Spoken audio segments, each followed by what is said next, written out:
Alright, so today we're going to talk about function transformations. A transformation is a change in the parent function. So we talked about the parent functions earlier. Those are the original, okay? So if we start to manipulate that parent function, the graph will move around the coordinate plane, okay? So there are four types of transformations, or four categories. And we're going to look at all four of them. The first one is what you have when you have f of x minus h inside of the parentheses, okay? So we call this a horizontal translation.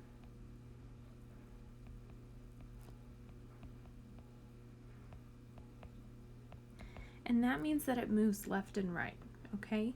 Now, depending on the sign here, will tell you whether it moves left or right. The second one is f of x plus k, where you have that k on the outside. That is a vertical translation.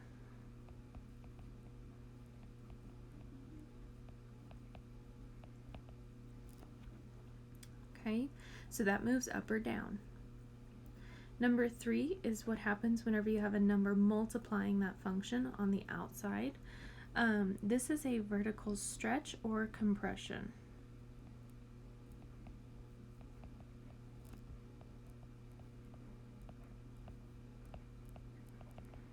Now, the way to know that it's a stretch is if the absolute value of a is bigger than 1, okay? The reason we do absolute value is because something very special happens whenever a is negative, okay? And we'll talk about that in a second. So it's a stretch if a is bigger than 1. It's a compression if the absolute value of a is between 0 and 1, which means is it a decimal or a fraction, okay? The last one we're going to talk about is what happens whenever you have a constant multiplying that x value inside of the parentheses. So this is actually a horizontal stretch or compression.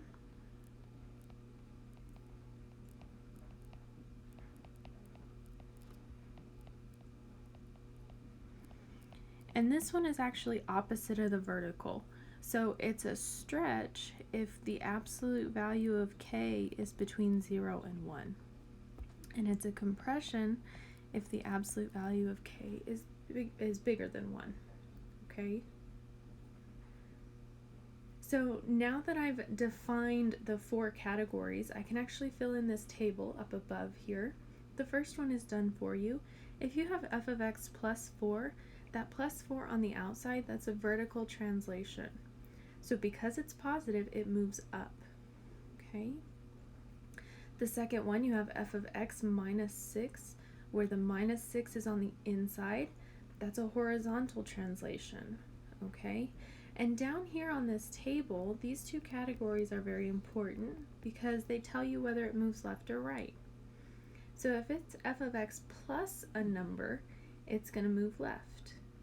If it is f of x minus a number, it's going to move right. So in this case, since it's f of x minus 6, it is going to go right 6 units. Okay. The third one here, we have 5 times f of x. That 5 is on the outside, so it's a vertical stretch or compression. And since 5 is bigger than 1, this is a vertical stretch.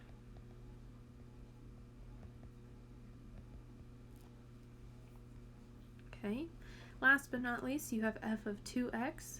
That 2 is being multiplied on the inside of the function, so that is a horizontal stretch or compression. And since 2 is bigger than 1, you have a horizontal compression.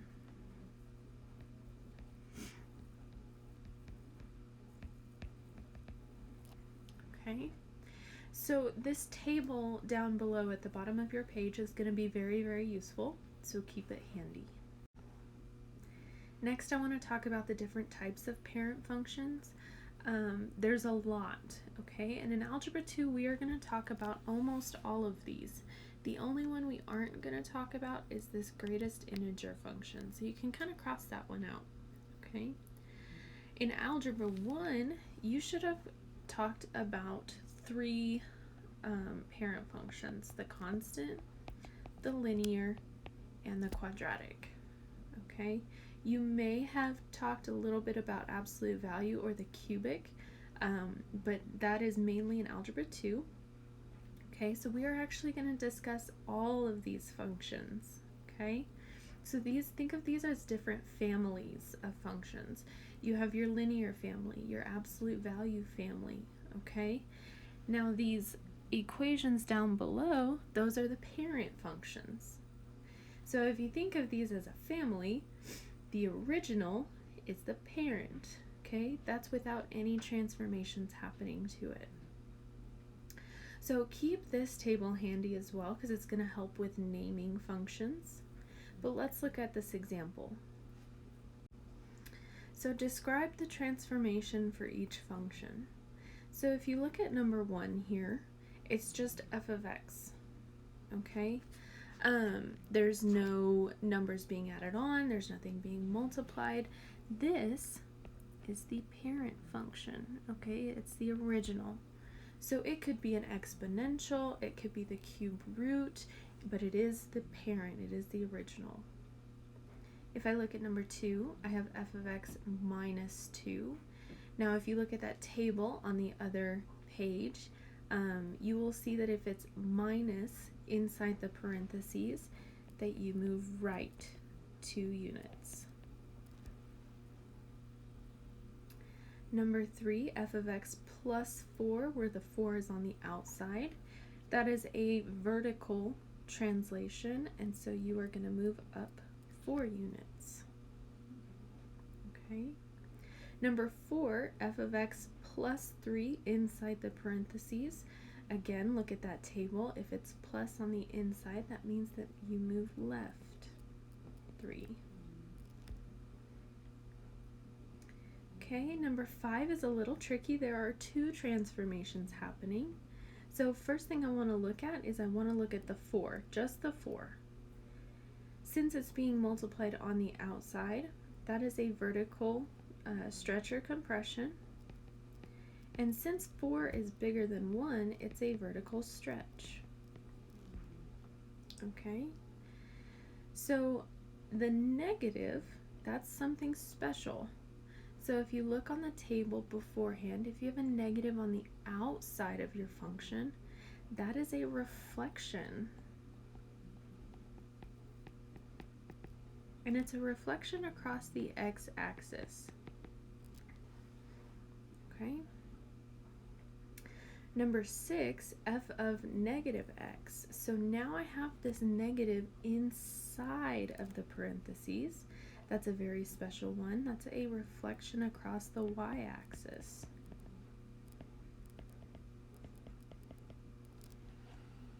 Okay. Number 7, 1/3 f of x. So it's being multiplied on the outside, so it's a vertical stretch or compression. Since it is between 0 and 1, you have a vertical compression.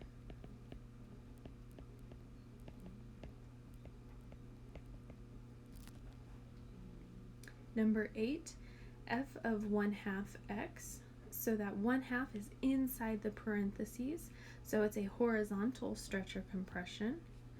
And since 1/2 is between 0 and 1, it is a horizontal stretch.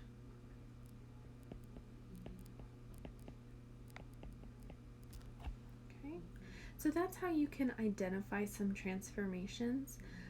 Now we're actually going to put them into their families.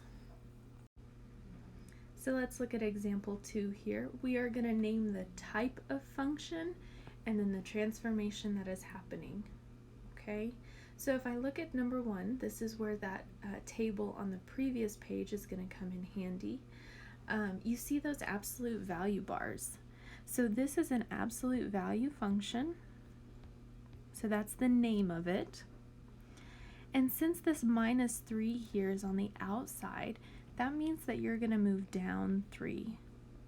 So the absolute value parent function, that v, is just going to move down 3. Number 2, you have x minus 2, all of it squared. On the previous page, if you look for a parent function that is squared, you will notice that you have a quadratic. So this is a quadratic function. Since the 2 is on the inside of the parentheses and it is minus 2, you are going to move right 2. So that U-shaped graph is just going to shift to the right 2. Looking at number 3, the square root here tells you what kind of function it is. It is a square root. Okay, so that's the type. Now the transformation that is happening, you have that 2 being multiplied on the outside. So it is either a vertical stretch or compression. And since 2 is bigger than 1, it is a vertical stretch. Looking at number 4, you have that to the power of 3 there. That is a cubic function.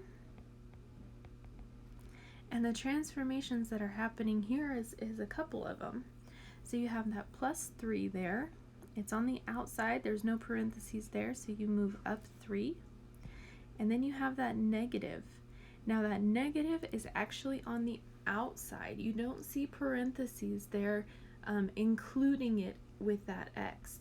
So if the negative is on the outside, that means that you have a reflection across the x-axis.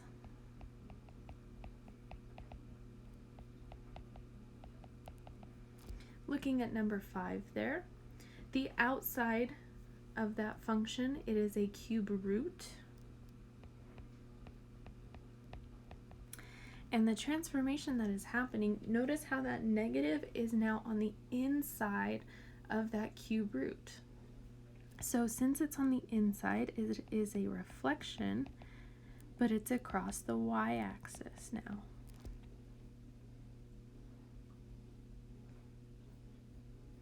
Number 6 here, we have another cubic and a couple of transformations happening. That plus 2 on the outside means that you move up 2. And that 1/3 being multiplied there, again, there's no parentheses, so it is on the outside. That means that it is a vertical compression.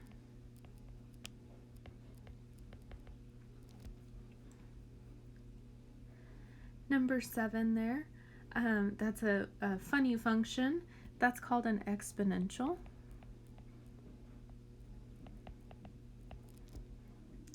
And if you notice that that negative is actually on the inside of that function there, so that means it is a horizontal, or I'm sorry, it's a reflection across the y-axis.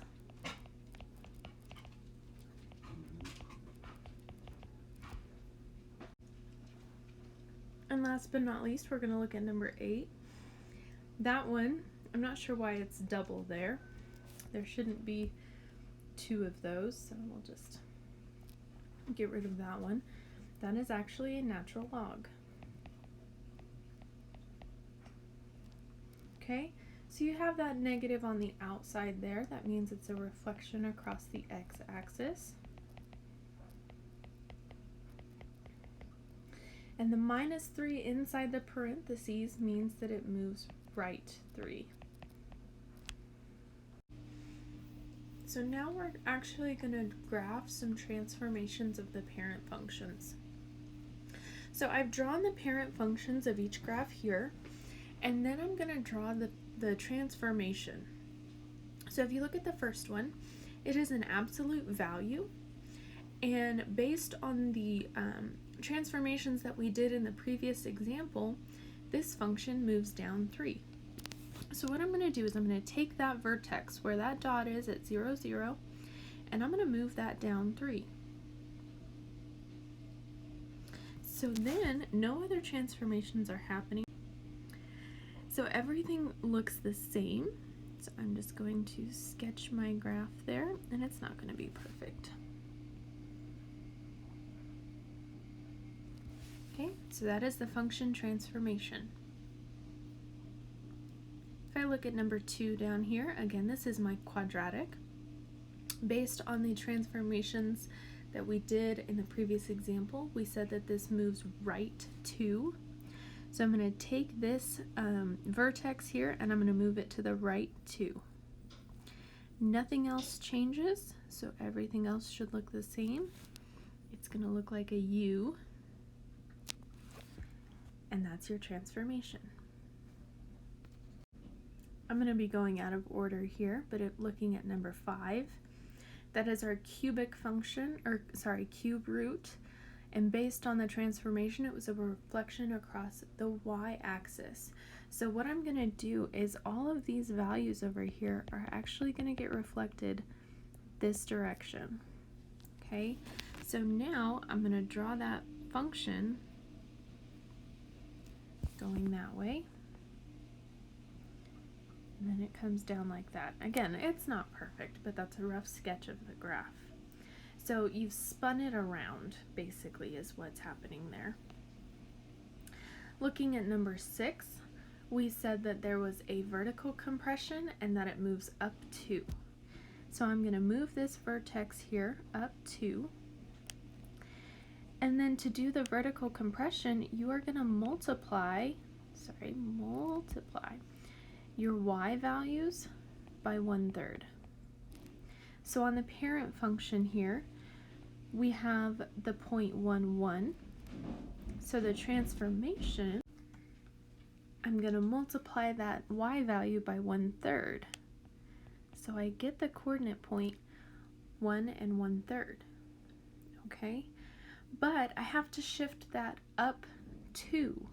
So the y value, I'm actually going to add 2 to that as well.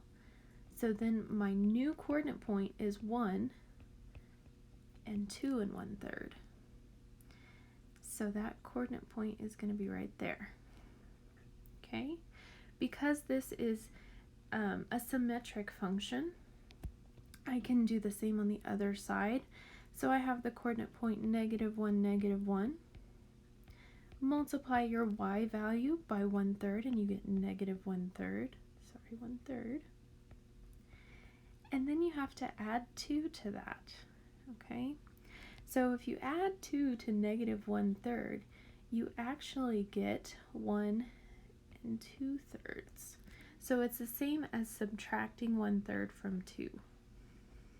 So here, that's going to be where my graph is, and this is a rough sketch of what it would look like. Okay, so let's do 4 more. Looking at number 3 here, f of x is 2 times the square root of x. So that is a vertical stretch. So what you're going to do is you're going to multiply your y value by 2. So over here on my parent function, I have the coordinate point 1, 1. Well, if I multiply the y value by 2, my new coordinate is 1, 2. Okay, so the origin stays the same, but now that graph is going to be stretched. Looking at number 4, it is our cubic function here, and so it moves up 3, so I'm going to take that origin and move it up 3, and then you have that reflection across the x-axis, so it's actually going to flip over. So all of this is going to go up, all this is going to come down. So I can make a rough sketch there, and that's my transformation. This one's going to be a little tricky. This is our exponential. This is what the parent function looks like. Now that negative says it reflects across the y-axis, so everything is going to flip that way. So everything's going to stay the same. With the exponential, you want to make sure it goes through the 0.01. And my new graph is going to look like that. Okay. Last but not least, this natural log function. So because the 3 is on the inside, that means that we are going to go to the right 3. Now, one thing about natural logs is that notice how it gets really, really close to the y-axis, but it doesn't touch it. That's because there's an asymptote there. So what I'm going to do is I'm going to move that asymptote to the right 3. Okay. And then this negative here says that it flips over the x-axis. So this is what your graph would look like. Okay, and this one's kind of hard to visualize. Okay, so I understand that. But this is function transformations.